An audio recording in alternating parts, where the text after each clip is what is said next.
Ternyata apa yang ibu aku bilang itu emang bener. Nonton TV kebanyakan emang bikin bodoh. Dari dulu banyak banget riset, penelitian, jurnal, berbagai macam usaha pembuktian untuk menyatakan TV itu emang menurunkan kinerja otak. Dan aku baca beberapa hasil penelitian yang membuktikan itu. Simpelnya gini, ketika orang menonton TV yang menyajikan audiovisual, otak tinggal menerima semua informasi tersebut tanpa melakukan proses panjang. Dan kalau kita bandingkan dengan proses membaca buku, di mana otak harus bekerja keras untuk memahami teks, kemudian memvisualisasikan cerita yang ada, jelas kerja otak waktu nonton TV itu dikit banget. Jadinya kalau nonton TV terus-terusan dengan tayangan yang tidak membuat otak bekerja banyak, selama terus-menerus dalam jangka waktu panjang, ya itu jelas kemampuan otak bakal turun. Dan itu kalau digabungkan dengan kualitas sinetron Indonesia sekarang, bertobatlah selagi masih ada waktu. wow, itu jadi masalah besar.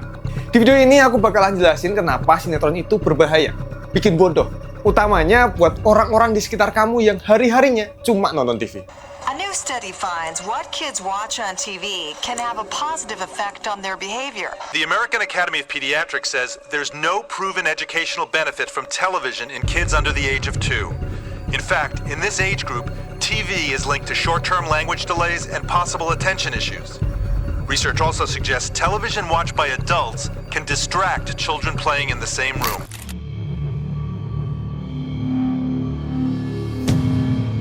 Sinetron bikin bodoh? Ya, itu jawabannya relatif. Tergantung kamu nanyanya pas kapan. Kalau nanya, sinetron bikin bodoh nggak sih? Pas tahun 90-an? Ya jawabannya enggak. Jelas, karena sinetron tahun segitu, kayak Sidul. Ya, arah lu, sunu kamari mah beda. Sereng Ditanya merek. Ibu tinggal sedikit lagi jadi ngambil penggorengan. Kredit. Tikar. Keluarga Cemara. Ara tidak dibelikan baju baru, Mak.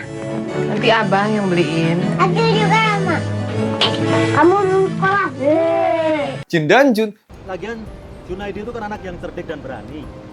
Biarkan dia mengembangkan pengetahuannya dan mengembangkan dirinya. Bukan begitu, Pak. Takutnya kalau ada tempat yang angker atau bahaya gitu. Asal nggak sombong aja nggak apa-apa.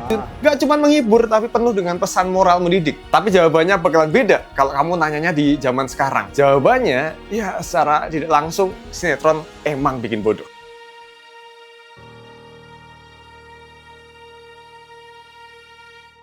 Kalau dibandingin dengan sinetron tahun 90-an, sinetron sekarang kualitasnya jauh banget. Karena sinetron era 90-an tuh tayang seminggu sekali. Jadi tim produksi bisa ngasilin suatu episode yang bermutu dan ceritanya bermoral tinggi.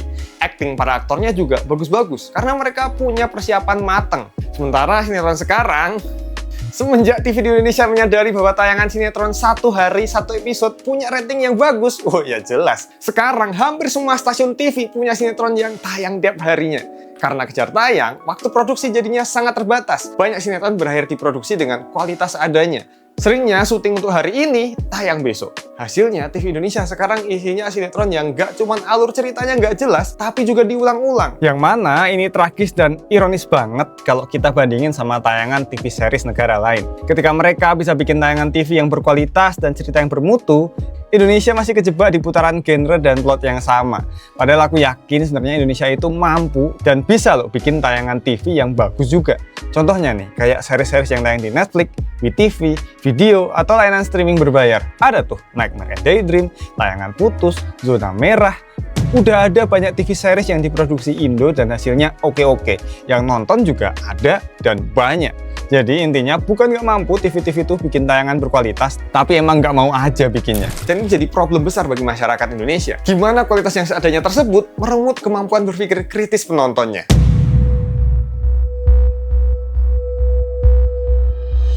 Sebenarnya kemampuan otak untuk menangkap informasi, persepsi, pemahaman, dan pengambilan keputusan itu punya nama yang keren, yaitu kemampuan kognitif. Yang mana hal ini tuh sering dihubungkan dengan IQ atau tingkat kecerdasannya seseorang. Dan cara meningkatkan kemampuan kognitif adalah dengan menggunakan otak secara maksimal, kayak mikir kritis, nalar, ngafalin, berkarya, Lah gimana bisa otak dipakai buat mikir penalaran kalau tontonannya soal si kaya jatuh cinta dengan si miskin. Yang tersakiti pasti bakal bahagia, yang menyakiti kena azab, plot yang diulang-ulang, gak ada unsur bangunan karakternya, cerita yang gak jelas alurnya karena ditambah-tambahin terus episodenya, tokoh utamanya udah meninggal aja, sinetronnya masih tayang tuh.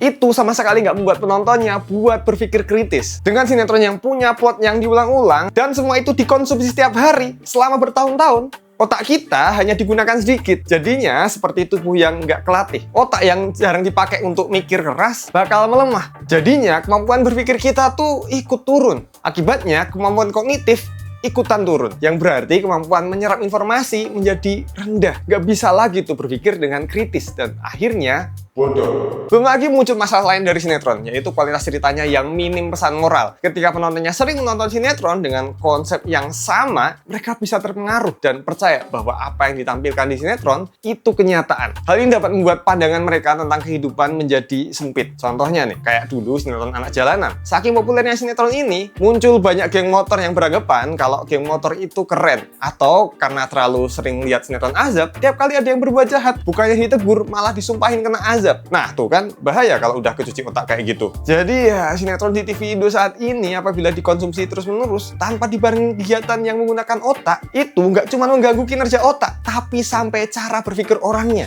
Dan kalau kita lihat-lihat tren sekarang, TV series yang bagus-bagus itu banyak datang dari negara yang udah dicap sebagai negara maju, seperti Korea Selatan, Amerika Serikat, dan negara Eropa. Negara-negara ini telah berhasil mengembangkan industri televisi mereka dengan memproduksi konten yang nggak hanya menghibur, tapi juga berkualitas tinggi dan mempunyai nilai-nilai yang mendidik.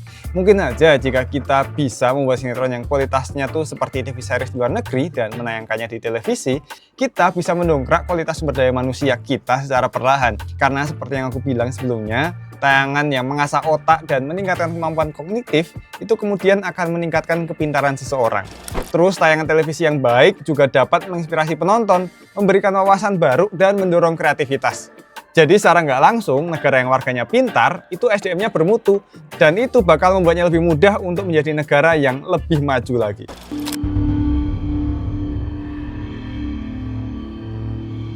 Jadi, apa solusi yang tepat untuk masalah ini? Pertama, mungkin kamu setuju kalau kualitas sinetron tuh perlu ditingkatin. Tapi realitinya, hal ini tuh sulit banget. Karena sinetron sekarang terlalu menguntungkan banget buat stasiun TV dengan biaya produksinya yang rendah. Sinetron bisa tayang tiap hari, dapetin rating tinggi, dan dapat iklan banyak. Atau gimana kalau kita coba ngubah selera tontonan? Mulai pilih tontonan yang lebih informatif, kayak dokumenter atau acara edukasi. Dengan begitu, meskipun sinetron tetap ada, kita gak gampang terpengaruh. Selain itu, sekarang banyak orang beralih ke media lainnya, kayak internet atau TikTok. Walau kalau dilihat-lihat sama aja sebenarnya ya. Jadi balik lagi ke kamu deh sebagai penonton. Apa menurutmu? Sinetron emang bikin bodoh atau cuma soal cara kita menikmatinya aja? Atau emang masyarakat Indonesia emang udah bodoh dari sananya? Coba tulis dong di kolom komentar. Sambil nulis di kolom komentar, kamu nanti milih deh mau nonton yang video ini atau yang ini.